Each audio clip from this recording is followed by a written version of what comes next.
Everything rises and falls on leadership. The ability to lead well is fueled by living your cause and purpose. This podcast will equip you with the tools to do just that. Live and lead with cause and purpose. And now, author of the book, The Anatomy of Leadership, and our host, Chris Comeaux.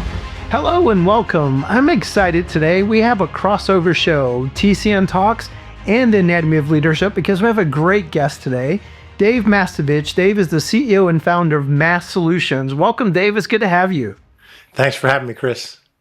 And I love you're right behind you. In fact, I meant to grab my book as I was running to the studio, but your book, No Bullshit Marketing. The other thing I kind of thought of, Dave sent me this beautiful button that I keep on my desk. When you press the button, it actually says that word.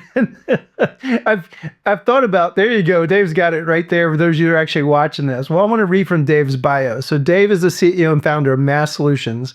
It's a marketing consultancy that drives patient revenue and talent growth through innovative marketing solutions. And I love this part, creative storytelling.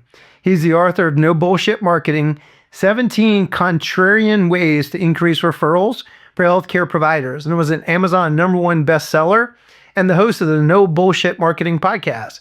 During his tenure at UPMC, Dave helped grow the organization's revenue from under $1 billion to $10 billion. He leverages cognitive science and 80-20 analysis combined with systemically gathered insights to increase referrals and improve recruiting and retention. So Dave, anything I'll leave out on that you might want to add or edit? No, it's awesome. I'm excited to be around leaders like you, and you notice whose book's right next to mine is your book. And so whenever I first heard of you and got introduced to you, I was excited and got your book and enjoyed it. And then I listened to your latest podcast and thought it was great, the one that had just come out recently, and thought there was a lot of stuff in there. So I'm just excited to be here. It's good to have you, Dave. Well, Dave, I kind of stumbled into this question, and then the audience circled back. And so that question is, what is your superpower? I believe that my superpower is that I'm able to take the complex and make it simple and then explain that to whoever needs to understand it. I love that, actually. So what you alluded to, I love the fact you alluded to my book. And so I'm an accountant, right? Accountants take like a whole bunch of picture a jumble of numbers, and they take those numbers and then they organize them in a way that turns that data into information. Well, if you Google the word leadership, you get 6 billion hits. So in some respects, I tried to take that vast body of knowledge and create a table of contents, like a meta framework of what is leadership. Well, one of my chapters was message into the community. And I feel like it's exactly what you just said your superpower is. Like, message into the community is, how do I first off understand what does the community, i.e. my customer, need and want? What do we do? And then how do we message that back out into the community that they know we heard you and we now do this in an incredible way? That's the 7th M or the 6th M of message into the community. So when I thought about I'm always trying to bring guests that put meat on the bone because I knew it was more of a table of contents. Yes. So picture it 20 miles wide and 12 inches deep, but then with the podcast going 20 miles deep, if you will. So with your superpower in this area of marketing, so that's probably gets us to our first question. And No Bullshit Marketing, you challenge the way most organizations just approach marketing. What do you think is the biggest myth that you see leaders still believe about marketing today? It's what they think marketing is. So leaders misperceive what marketing is. They tend to think that it is the website, ads, social media posts, making things look pretty. And that's the biggest problem that they have, because then they're going to get frustrated with marketing. They're going to get nervous and anxiety about marketing. They're going to say that marketing doesn't have ROI, when that all happened because of how they defined it and how they perceived it. Real marketing starts way before a message is even ever thought of. Real marketing is systematically gathering insights from your customers. And your customers include employees, referral sources, strategic partners, and then the ultimate customer. So when you gather that insights from them and you ask them open-ended questions, and then this really difficult part, you stop and listen, they'll tell you what they really want from someone doing what you do. Then you craft the story. So since leaders don't see it that way, they see it as a department, or they see it as a function, or they see it as a cost. That's why they're frustrated. That's why the vast majority of leaders are frustrated with marketing. That's so good, Dave. And it really is, it's saying much more succinctly with what I was trying to get out of that chapter on message into the community, because people hear that word, right? Like, been there, got the t-shirt. Yeah, I need a marketing department.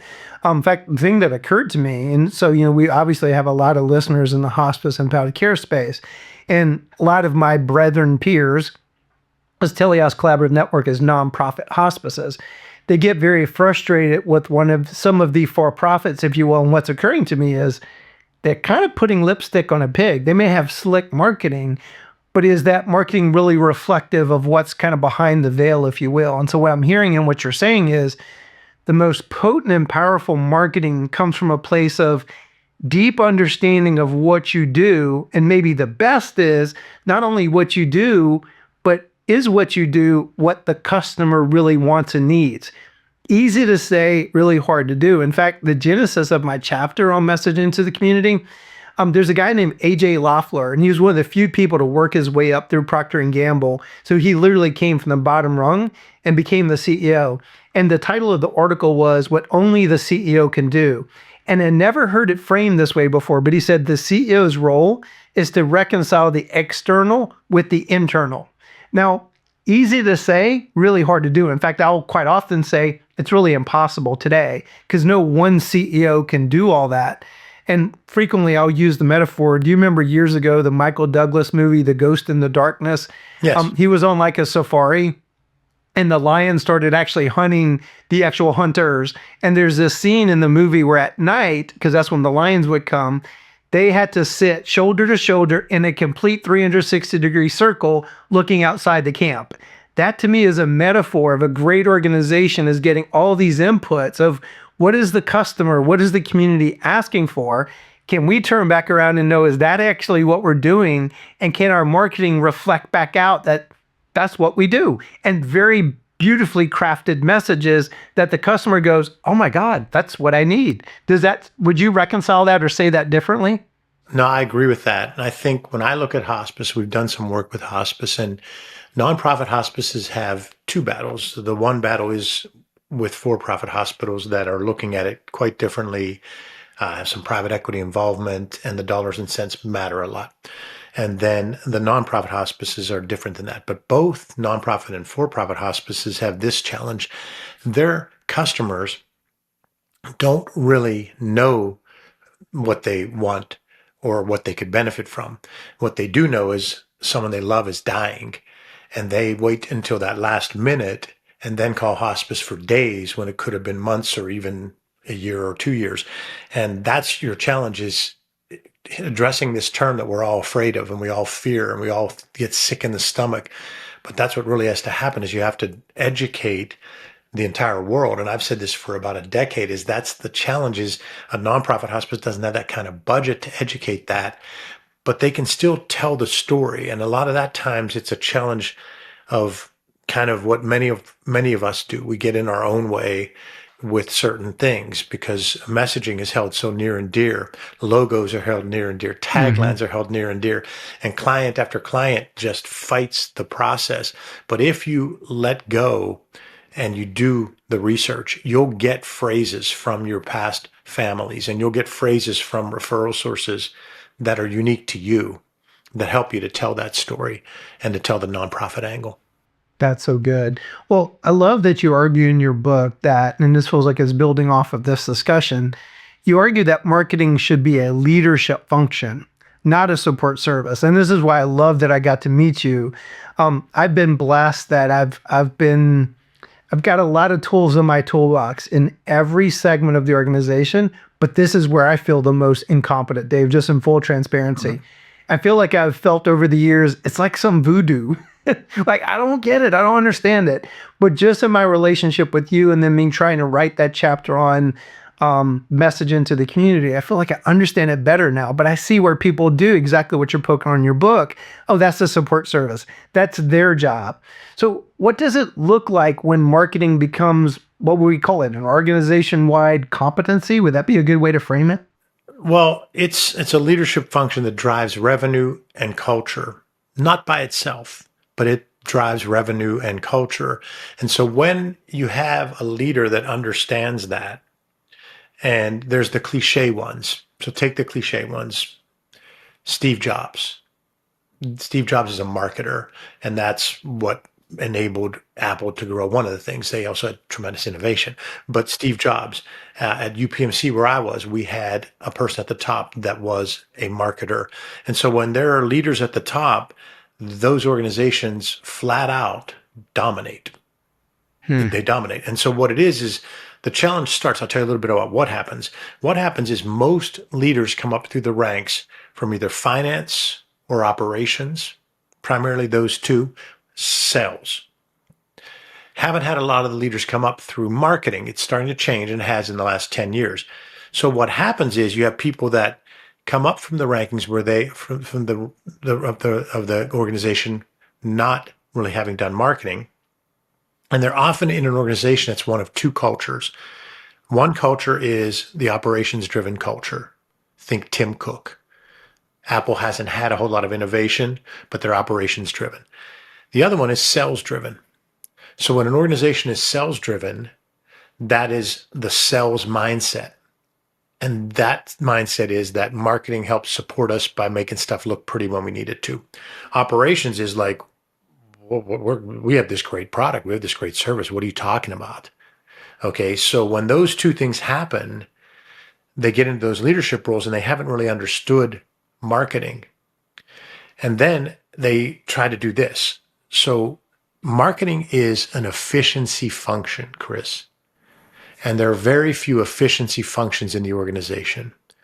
It's another reason why leaders get frustrated with marketing, because sales is an efficiency function. Marketing is an effectiveness function. Sales is an efficiency function that it's tactical. Marketing is an effectiveness function that it's strategic first. Operations is absolutely an efficiency function, and it's tactical. It doesn't mean there isn't strategy behind sales. It doesn't mean there isn't strategy behind operations or HR. That's not what I'm saying. I don't want people to try to slam me rightly. What I'm saying is with marketing, the entire focus is strategy and effectiveness. Efficiency can still be there. Right. But it's effectiveness and strategy. Operations, finance, sales, they are efficiency and tactical first. They still do strategy, but it's not what comes first. So those are the reasons why the people get in the leadership role and don't understand marketing and get frustrated with it. That is so well said. You're making me have some great ahas, Dave.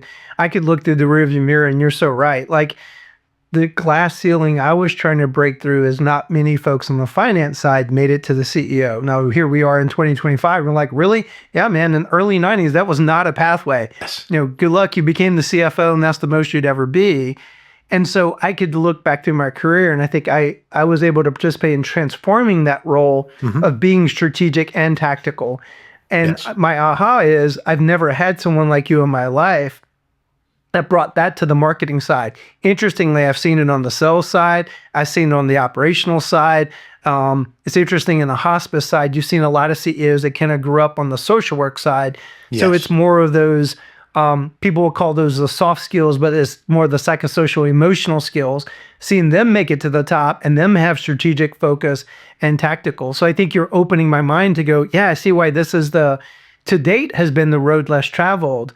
But I find it also fascinating. I don't know if you had a chance to listen to our podcast with Daniel Pink, but he's predicting because of AI, a lot of those efficiency, left brain dominated areas, if you will, are going to be taken over by AI. So the future superpowers are going to be more of those heart-centered, right brain-centered things. Yes. And probably the most potent and incredible marketing. Like I think of Simon Sinek. That guy was brilliant. I mean, it's not like he's teaching rocket science. Start with why. Well, damn, that's commonsensical, but what a brilliant thing. And to me, great marketing has that impact on people. It almost taps the why, but then it helps share in a visual way that you just connect and go, oh man, that's it. I need that. Well, you hit something that's big. So when Simon did that first TED Talk, it hit me, and I'm reading his book, and I go, oh wow, that start with why. Your why is only two of the why questions for my industry and what I do, because there's your why or reason for being, but there's your customer's why or reason for buying. And when you answer the two why questions, that's when you can come up with one big idea. And that's your framework for your story. And that's your framework for your story internally for recruiting and retention, and externally for referrals and patients. It's your why or reason for being and your customer's why or reason for buying. And that hit me the year that book came out. And I've been pushing that. And that's our whole model. And that's what we train our people when we have our IP around, is to come up with your big idea, so that you then have that storytelling framework to tell it internally and externally. And so it's great that you brought up Simon Sinek. That is so good, man. Maybe this is a good segue. You say many companies are just not good at storytelling. In fact, I think you say storytelling poorly. And Yes. again, interestingly, that podcast with Daniel Pink, he predicted that storytelling is one of the superpowers of the future.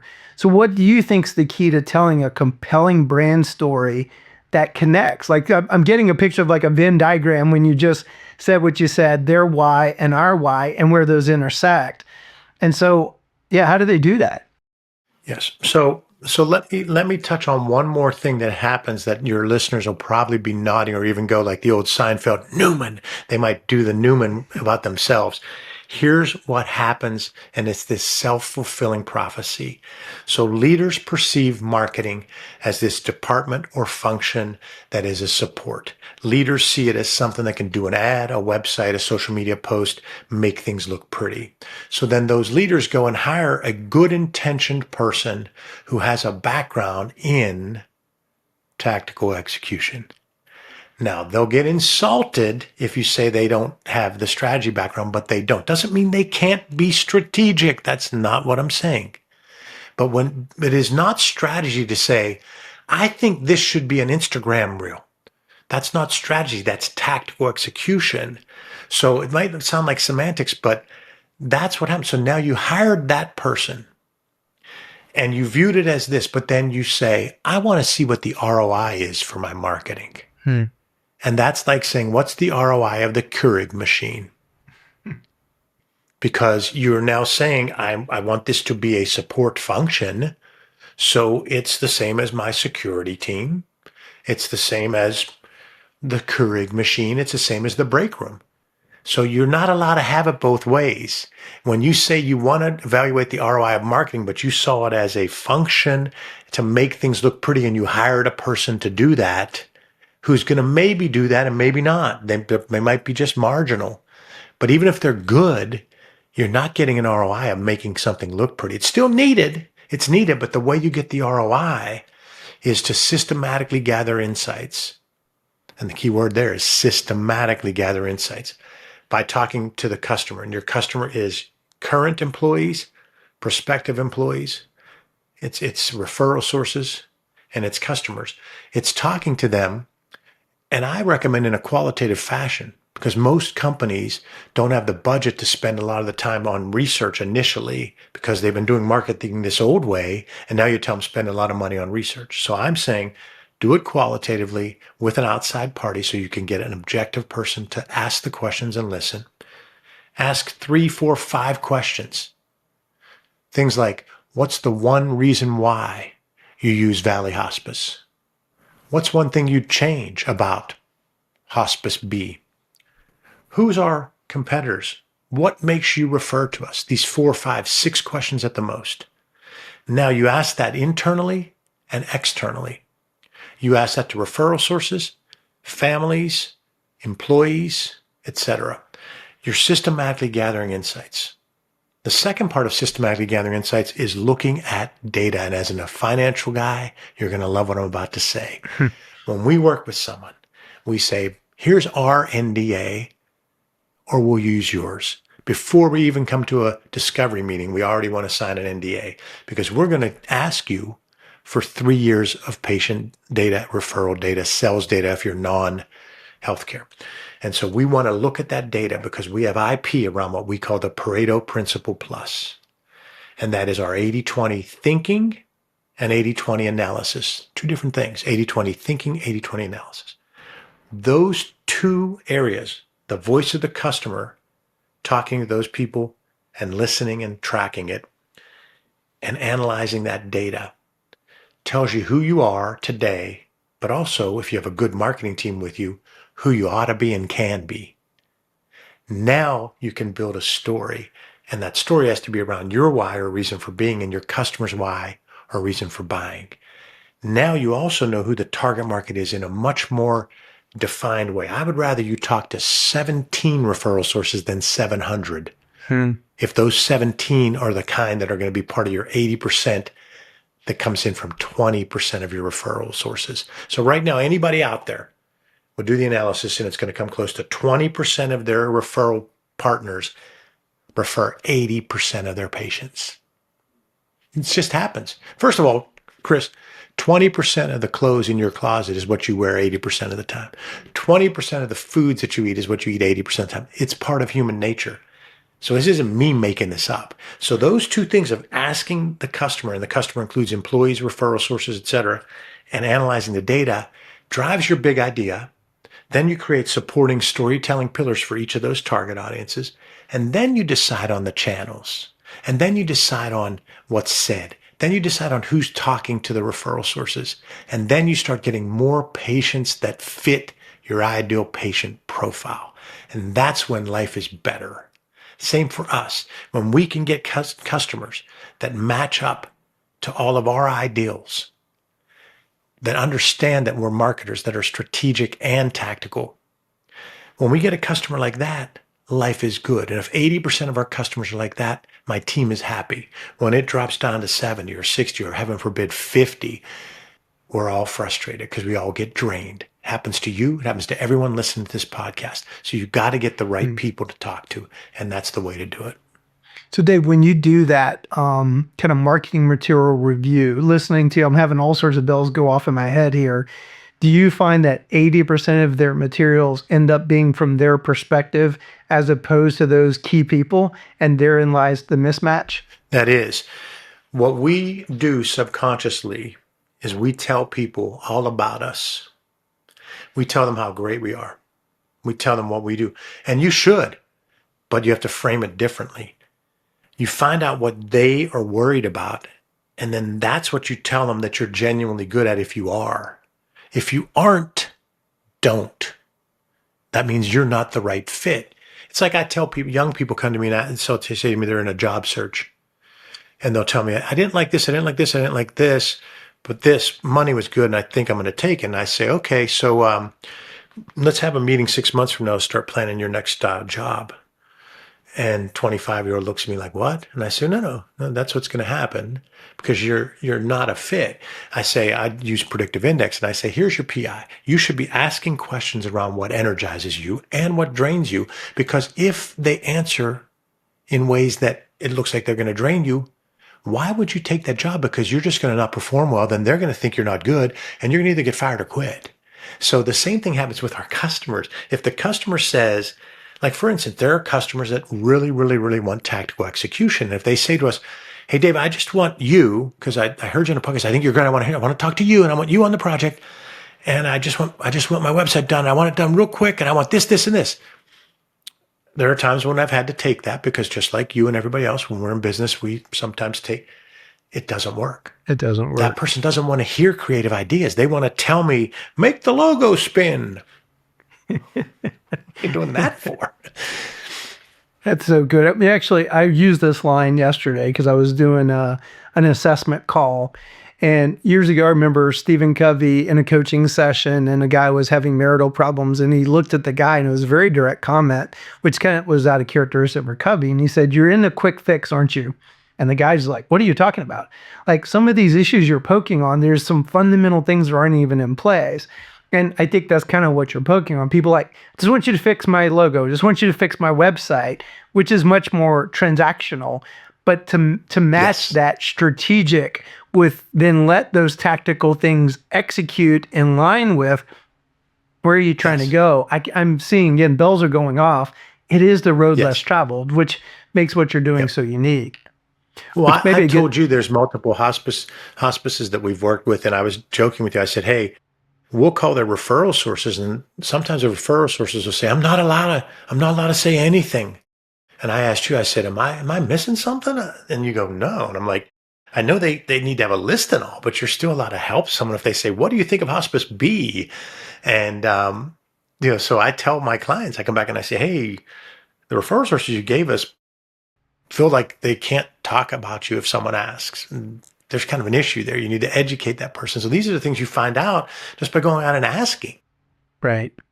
Yep.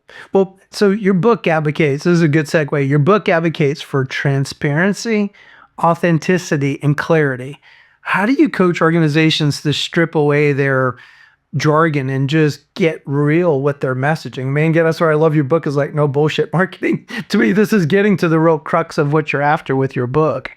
The one thing that I will tell people, there's many things, but one thing that I tell people that when we practice it, it's comical. And this is what helps. This can help me not be seen as the bad guy. So the CEO will often have some language written, and then they'll show it to either finance or HR.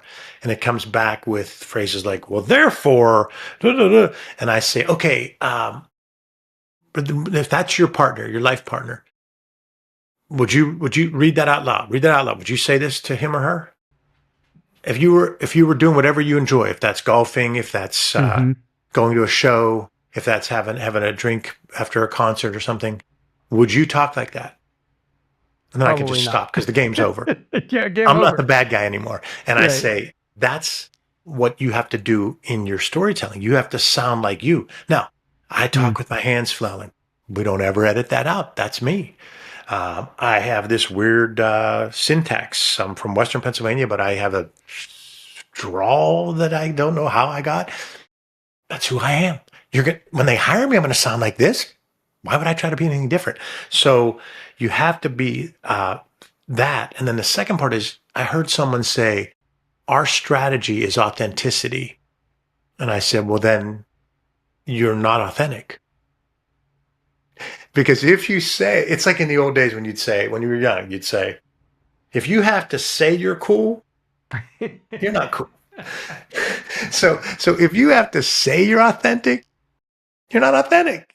You just aren't. So authentic is authentic. So when someone tells me their strategy is authenticity, I say, that's BS. So the key thing is to ask each other to say what we just said. What we're going to send out an email, read it out loud. What we're going to put on the video, read it out loud. And you'll immediately go, oh my gosh, I would never talk like. First of all, when you try to read stuff that's poorly written, it's a struggle. It's a struggle to read something out loud that's poorly written. Another thing people do is passive voice. There's constantly putting in not only is Dave a marketer, he's also a dad. Dave's a marketer, but he's a dad first. Which of those sounds better? Passive voice is what people write and talk in, but they don't in real life. I was telling a friend, I said, you are a tremendous storyteller. He had me cracking up. A client of ours asked us to help with the U.S. Open, so we had to go look at the box. Great little job. I got to take a buddy of mine to go make sure the suite looks good. So he's telling me these stories. And I'm going like, dude, you are just a tremendous storyteller. And I really believe this. I believe all of us, when we're around our closest friends and family, are good storytellers. Some are just fantastic, but all of us are good. Yet when we get in the workplace, we suddenly become, hi, and we talk, and that's part of not being authentic. Thank you to our Anatomy of Leadership sponsor, Dragonfly Health. Dragonfly Health is also the title sponsor for Leadership Immersion courses. Dragonfly Health is a leading care-at-home data, technology, and service platform. With a 20-year history, Dragonfly Health uses advanced technology and robust analytics to manage durable medical equipment and pharmaceutical services as part of a single efficient solution for caregivers, patients, and their families. The company serves millions of patients annually across all 50 states. Thank you, Dragonfly Health, for all the great work that you do. Well, I'm sitting here reflecting of just going, so what is it about, especially like healthcare organizations? Like I'm picking up what you're putting down because I'm turning the mirror and going, but what is it the deal within healthcare organizations? Yeah. What's the unique marketing challenge that we just can't overcome and listen to the customer? And as I'm sitting here too, Dave, I'm reflecting my mentor, Quint Studer. I think you and I mutually know Quint. Quint, I asked him a question on my podcast because now he has 2 baseball teams. He's got a restaurant, coffee shop, and of course, all of his experience in healthcare. And I said, hey, Quint, which one's the easiest? And he said healthcare. And I'm like, you saw the look in my face, like, bullshit. Like all the regulatory challenges and all this stuff. And he goes, no, Chris. He goes, I get it. He goes, I saw the look in your face. I've never seen a business that the connection to purpose is so clear. So, and I get that. But yet, why is it then that connect to purpose? But then we forget what you're poking on here of that voice of the customer. Mm-hmm. Why do we lose that? Why do we lose that focus, do you think? I think a lot of it comes down to there's a nervousness, there's a fear, there's a lot of hands involved. I think in healthcare, more hands get involved with storytelling and marketing than any other industry. And that's a recipe for disaster, because if the CFO is looking at a piece, and so is the head of HR, and they're looking at it from the standpoint of what they think looks good and what they think sounds good without realizing. Now, if they had a strategic person doing that copy, not just a person to make it look pretty. Like I tell people, when you get me writing something for you, I'm choosing words based on science, based on the science of what that word is going to trigger in someone. And I do it with the best intentions. There are BSers who do it with when I write an email this way, it manipulates Dave and Chris. And when I say this way, it manipulates Dave and Chris and the audience. That's not what I'm saying. I'm saying I want to write in a way that triggers that emotion. That's what we're trying to convey about how we can help them. And you've got to be truthful. So many hands get involved and they get nervous about it that they end up saying things that are follow the leader. So anytime I work with a healthcare client, I come in and I write on the whiteboard, I say, non-negotiable phrases that won't be used. State-of-the-art technology. It's expected in the United States. Don't say it. Compassionate care. So the guy up the street's going to go, hey, we provide you care. It's not compassionate, but we get you care. There's no one out there that doesn't believe they're giving compassionate care. Now, we both know that if we do all the surveys and we do mystery shopping, there are some people that just aren't as compassionate. But the reality is, don't use compassionate care. Don't use state-of-the-art technology. You have to get the phrases that match up with you. We had one client, it was a large physical therapy operation, and all of the research showed that people wanted to get back to what they were. They wanted to get energized, and they wanted to do it at a time that was convenient for them within 10 minutes of their house or office. And that phrase became return, renew around you. And so, you're saying return, renew around you. You're saying that to me, who's had some injuries because I'm a, big workout guy, and return, renew around you. The key is around you. It means around my schedule, around my location. That's listening to the customer. That's not trying to say all the big verbose tech stuff, or that we do whatever we do in each of these healthcare realms. So that's what I would say happens. You're making me reflect on my own words again in the book about the message into the community. I don't know if you remember, Dave, I was listening to Thayer talk about the concept, and he would use different words, and he would call it triangulation. And I'm thinking triangulation is like this negative thing in communication. But I finally got this visual of that because I was watching Red October with my kids, and like a submarine pings off the ship, the ping comes back, they get the calibration, then they calibrate the torpedo, and it tries to get to where the ship is going. Yes. That to me is a visual what you're describing. And to think about where you just said about return, renew around you, to land the plane at that. And I'm thinking how hard it was probably for you to do the deep dive, listen to the voice of the customer, listen to the voice of the organization. So here's my question. I wonder, so I'm getting this picture of like this Venn diagram with the overlaying circles. Are there times when you're like, dude, we just hit the bullseye on that one? And are there times when you're like, we did the best we could? And if the times when you did the best you could, what are the elements within that organization that didn't support your team to hit the bullseye? Because I bet isn't it probably more the latter than the former, because you're illustrating, you got a superpower. Your organization's amazing to do the work that you do. But I bet you there's some times when you're like, that probably was okay, but it wasn't like our best work. What did that organization do that prevented you guys from nailing it? Well, let's be completely transparent and vulnerable. Because we as a team are human, there's times we don't realize it and we were off the mark. So sometimes it's us. Other times it is that the client doesn't choose the ones that we do. We just did a naming of a product for the company, and we asked they have this new innovative product. I won't get into it more because of the NDA, but we asked them, what does it do? And they said, it solves this problem. And we said, okay. And we asked all the internal people separately. It solves this problem. We then did an all-employee survey. It solves this problem. Went out and talked to 3 different key target markets and got a ton of interviews done. We need something that solves this problem. We came up with a name that said, the thing that solves that problem. I'm exaggerating, but we came up with a name that was like 4 words. And initially they liked it and they said, great. And we designed the logo. They said, great, the logo's done. Month goes by, when they're about to do the launch, they come back and say, we don't want to use that name anymore. And we just go, why? And they go, well, you just think it's too simple.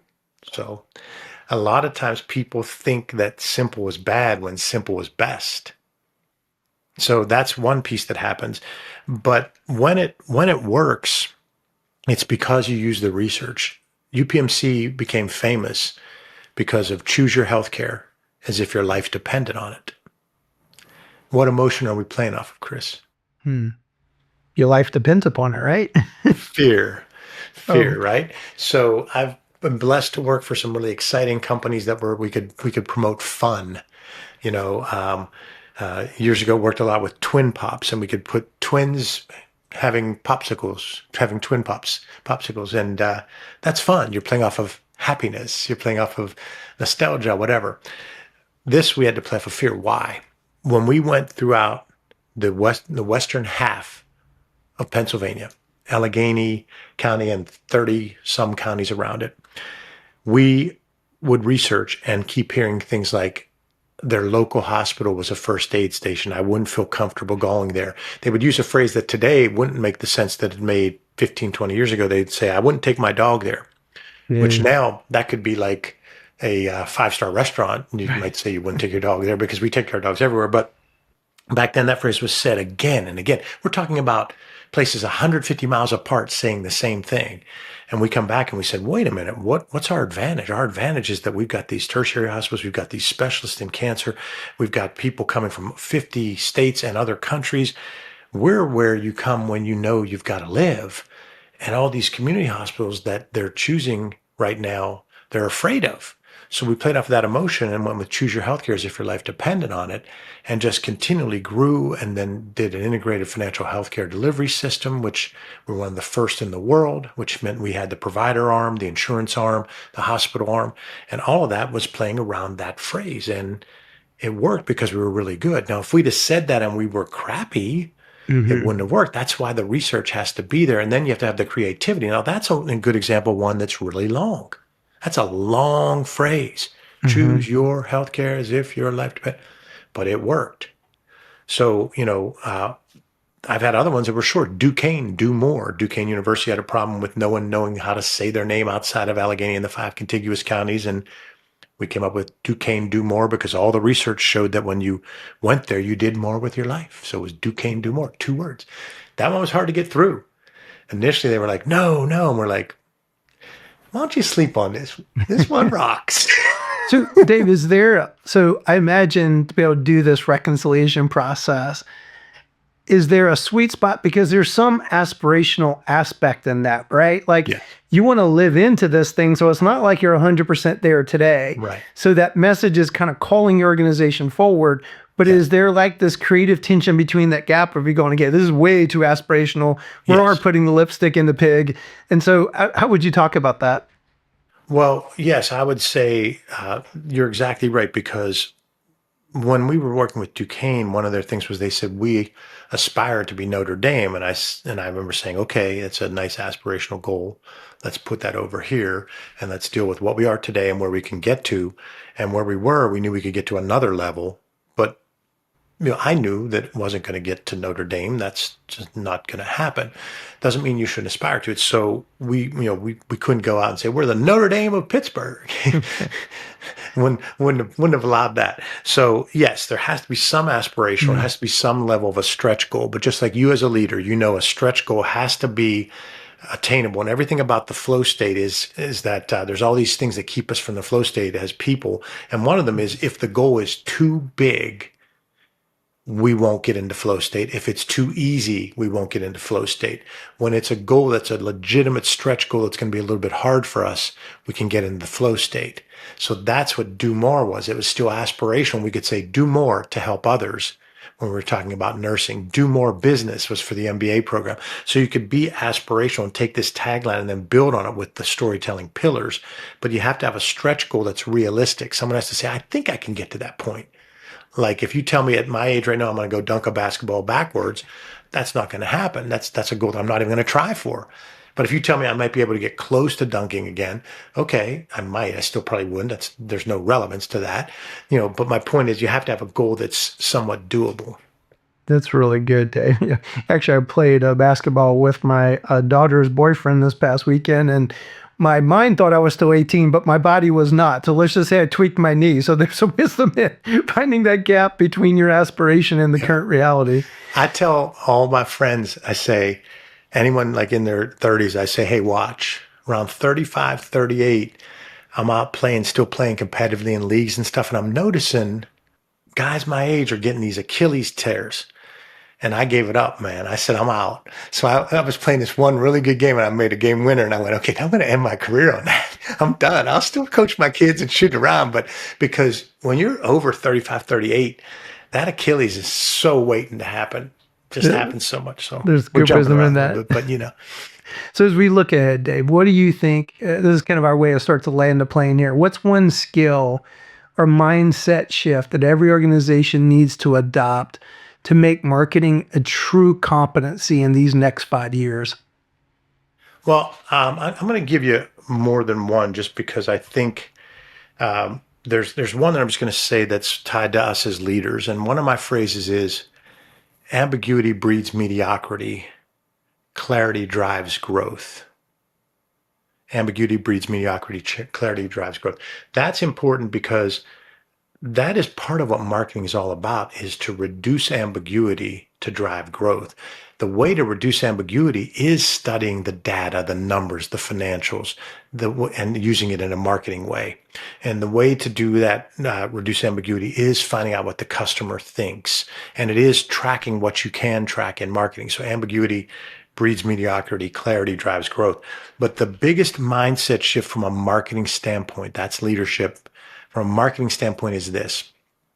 Leaders need to reinvent the way they think about marketing.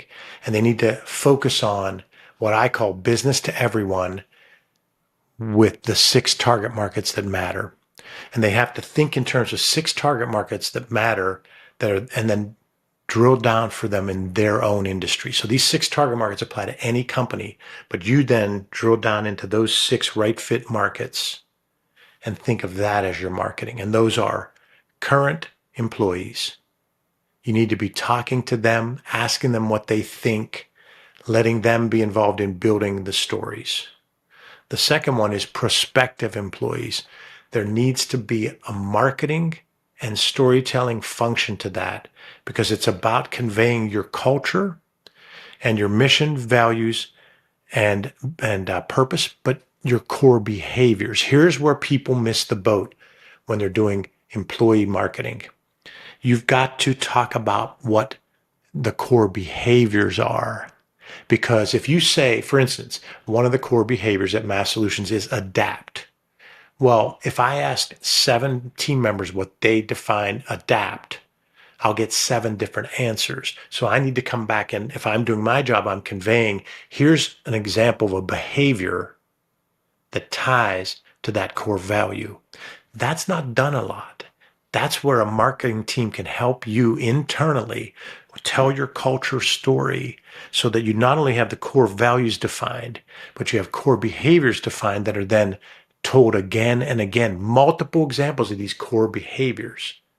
So that's what helps with current and prospective employees. Your ads should be written around the core behaviors and the core values. Because when I said PI earlier, if I read your ad and I go, I don't like to do that, but the title's great and the money's great, I might come in and fake you out and take the job and be pretty crappy. So just hit straight up with what the core values and core behaviors are. So those are two of the markets. Then current referral sources and prospective referral sources.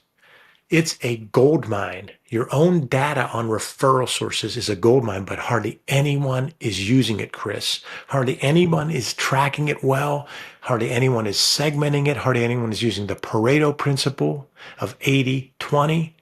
Hardly anyone is driving both current and prospective. And by current, I mean lookalikes. If you look at your 80-20 now and you say Dr. X and Dr. Y are two of our biggest referral sources.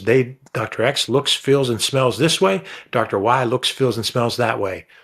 Who else is a lookalike in our market to Dr. X and Dr. Y? Okay, they are prospective referral sources that we're going to talk to in the same way that we talk to Dr. X and Dr. Y. And we're going to say the story of Dr. X and Dr. Y to these lookalikes because they're going to immediately go, oh, that sounds like me. So current and prospective referral sources. Then current and prospective patients or customers. That's your 6 target markets. And if you think of marketing that way, and you think of asking all 6 of those markets what they think, and then you listen. And if you think of analyzing your data and using all of that to build your story and choose your channels, now you're a marketer and you're a leader who's thinking of marketing as an effectiveness function that can drive culture and growth. Wow, that's awesome, Dave. And you confirmed, but also pushed on my thinking. I think Quint Studer used to say this, that people, he called it terminal uniqueness. Well, yeah, but and so I think in hospice, we would tell ourselves, but there's so many stakeholders that's what makes this more complicated. And so I guess my question to you is does that apply to every industry you just talked about, those 6 segments? Are there some that maybe have more, or you find that 6 is definitely universal all across, and or is that the average? And some might have 12 and some have 4.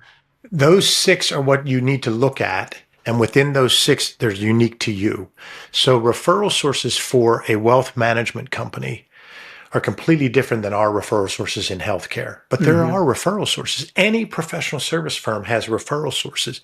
They're just not looking at them because here's what happens on a professional services firm. There's 1 or 2 people at that firm that loves BD, business development, and they go out and they're the rainmaker, and no one else knows what they're doing or how they're doing it. So the rest of the staff's barely doing any BD, and that person gets hit by a bus, to use a cliche, you're in trouble. So we want to systematize referral sources for architectural firms, law firms, wealth management firms, accounting firms. But for us in healthcare, it's legit referral sources. We legitimately go, that social services agency refers to us. This area agency on aging refers to us. This doctor refers to us. So everybody has referral sources, current and prospective ones. Everybody has employees, current and prospective ones, and everybody has customers, current and prospective ones. When you get into your customer markets, there might be 2 or 3 within the customer segment. So I'm not saying you're limited to all that, but if you look at those 6 areas and really do the analysis, the data analysis, and you do the voice of the customer, asking all 6 of those people what they think, it's going to be readily apparent to you what your target markets are, and then you get to choose the story and the channel for that target market. Good employers know that health benefits can make or break your business. But while employers are looking out for their employees' best interest, who is looking out for theirs? Sona Benefits is an independent pharmacy benefit manager who partners with employers to optimize their pharmacy benefits while supporting their business goals. But by offering no-spread pricing, contract guaranteed rebates, and the Sona Max program, clients are regularly able to save 20% to 35% off their total drug spend. The result? Pharmacy benefits that improve employees' well-being and employers' bottom line. That's great, Dave. Dave, last final thoughts that you have. Oh, final thoughts that I have? So I guess when I look at some of the things there, marketing's often an afterthought. It's often thought of as a nice to have, or it's thought of as something that we'll put a little bit of money into that. And I want you to think differently. I want you to think of it as an investment that will generate an ROI. So we want to leverage the power of compound messaging. So there's finance guy, compound interest. I talk about compound messaging, leverage the power of compound messaging. This all builds on each other. When you follow a system of marketing and you go to the business to everyone, those 6 target markets that I mentioned, you gather the insights and you start using channels and telling the stories, you leverage the power of compound messaging, because your story gets told again and again and again, and people are hearing it multiple times. So someone's hearing it the first time and it's barely scratching the surface. Someone else is hearing it the 13th time, and now they're starting to say, I want to hire Chris, I want to hire Dave. So that's leverage the power of compound messaging. That's so good, Dave. Dave, would you provide us, certainly I want to link to your book, but any links that you want to share for folks if they want to get in contact with you? You've actually offered, your firm is looking to work with hospice firms and actually kind of looking at it as a way to give back. So pricing that's a little bit more competitive in this realm. So anything you want to add to that? Yes. So MASSolutions, MASSolutions.biz, B-I-Z, is our website. Then I also have a personal website because of a lot of my speaking, my workshops, and guest podcasting and my podcast. And that's davidmastovich.com. On LinkedIn, just hit me up at Dave Mastovich, and gladly would talk to anybody, would connect with people that heard the show. If someone wants a button or a book, if they email me at dave@masssolutions.biz and say they heard me on your show and gives me their address, we'll give them a gift of a book, signed book, or maybe the button as well, the No BS button. So that's awesome, Dave. Again, I learned just in this podcast from you. This is an area that I could look through my career and go, gosh, I wish I'd have met you many, many years ago, because this is always an area I felt inadequate to the task.